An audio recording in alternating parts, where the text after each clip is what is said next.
Welcome to 9 Minutes of Wonder. I'm Betsy Hedberg. I hope this podcast will help you rekindle your sense of wonder for this awe-inspiring world. If you like what you hear in the next few minutes, please subscribe and share.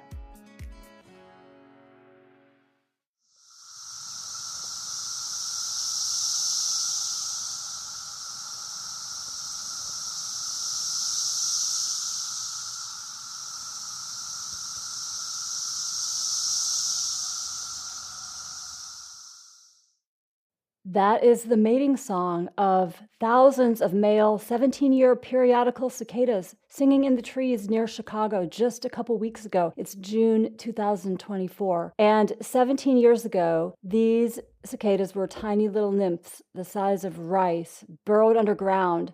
And they sucked on tree roots for 17 years and came up in late May, starting in late May of this year. They last about 4 to 6 weeks, and then they die. And their whole purpose when they're up now for these 4 to 6 weeks is to mate and create eggs that the females will deposit in little slits that they make in the tree branches. And a couple months later, the larva will fall to the ground, and apparently they look like little grains of rice with legs, and they fall to the ground, burrow again into the ground, and suck on tree roots, the sap that comes from the tree roots, for 17 years, and then they'll reappear. So this is a marvelous example of a natural cycle that I just find incredible. And I traveled all the way to Chicago to see my mom, but also to see the cicadas at this time. I probably would have visited my mom a different time if it hadn't been for them.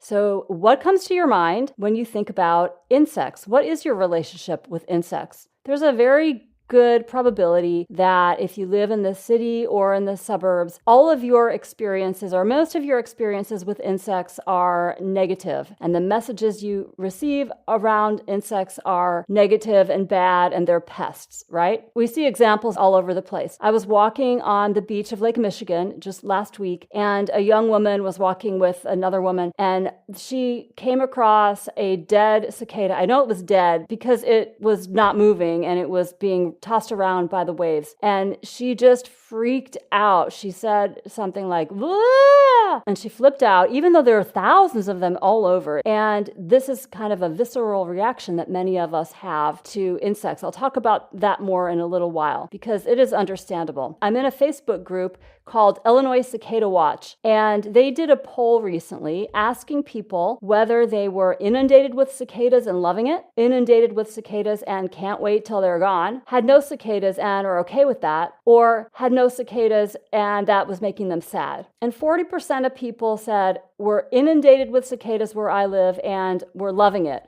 Of course, that's the main group of people who are also going to this Facebook page, Illinois Cicada Watch. But I definitely am in that first group.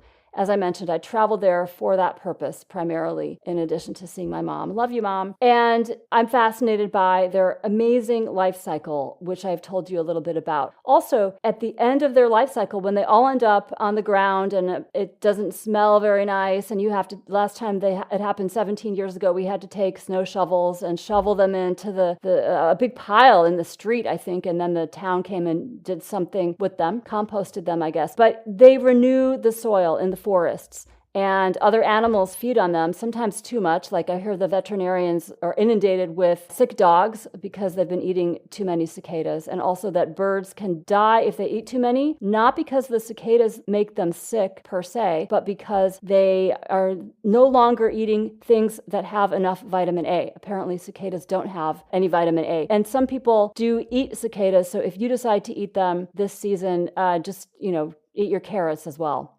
So I see all this as a big treat, and it was really magnificent. I wanted to be around them all the time. I observed most of their activities. I saw them flying around, climbing up tree trunks, mating, looking for trees to climb, crashing into things, struggling on the ground upside down, and sometimes often just sitting placidly in the trees. And I developed this empathy for them. Like each one has had this 17 years of what sounds kind of like a boring life underground. Of course, that's totally anthropomorphizing, but they've made it this far, right? And then they've come up and they deserve a chance. So I actually rescued a bunch of them. They're easy to rescue if they're flailing upside down on the ground and their little legs are kicking, and you can put a stick down and they'll grab onto it, or a pen, or it could be your finger if you don't mind, and they'll grab onto it with their little legs, and then you could just take it over to a tree and they'll immediately start climbing up the tree, because that's what they do. They emerge right under the tree and climb up to the top, and that's where they're looking for their mates. So again, you might be thinking, oh my God, gross, ick, insects are gross. Why the hell am I spending 9 minutes listening to somebody talk about insects? And I get it. Scientists actually believe there is an evolutionary reason why people have a natural aversion to insects, right? Because some of them are poisonous, some of them can make us sick. So there's a reason for it. And there's also an aversion to things that startle us, right? And insects have a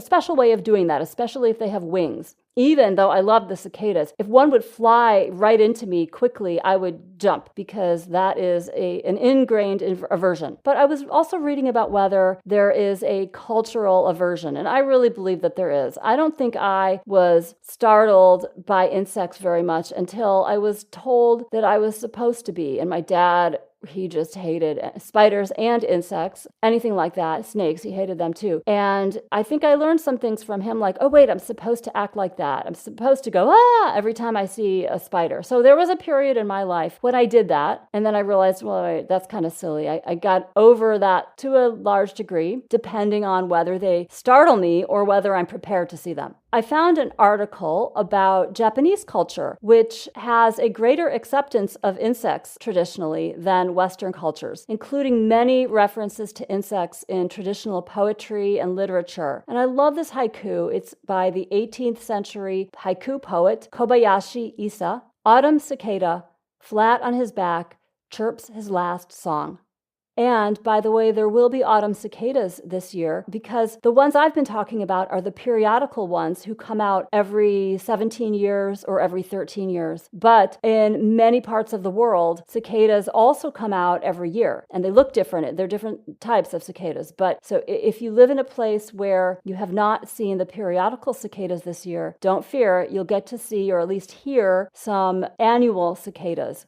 I'll leave you with a few more thoughts about why I found this particular cicada emergence so awe-inspiring. Their life cycle is really different from ours, obviously and thankfully, but it still mirrors the cycle of birth, life, death, and generations carrying on repeatedly over eons. And when I thought about that, I thought, well, theirs is 17 years, ours is longer than that, hopefully, but we have a cycle like that as well. And the cicadas also really represent a benchmark for our lives if we grew up or have ever lived in the same places where they do. So for those of us who grew up in places where we have these 17-year broods, we remember where we were 17 years ago. And I remember when I was 5 years old, they came up then. And my memory of that is kind of fuzzy, of course, because I was 5, but I do have some recollections of it. And I remember 17 years ago when my niece was a little girl and we were out in the backyard, my parents' backyard, and it was so loud. When they're in the trees, they're so loud, you can hardly talk to each other and hear each other. And I remember that really well 17 years ago. And now she's in her 20s and they're back. And of course, we think about what our lives will be like, or whether we'll even be alive 17 years from now, when the babies of today's cicadas resurface in 2041. So look and listen for cicadas and other chirping insects wherever you live. And again, it's just about time for the annual cicadas to come out. So listen for them. And hopefully you're not creeped out by what I've told you, but hopefully you're more curious. So please look up some photos and don't freak out. They're really beautiful creatures. Very, very interesting. I'll leave you with that and talk to you soon.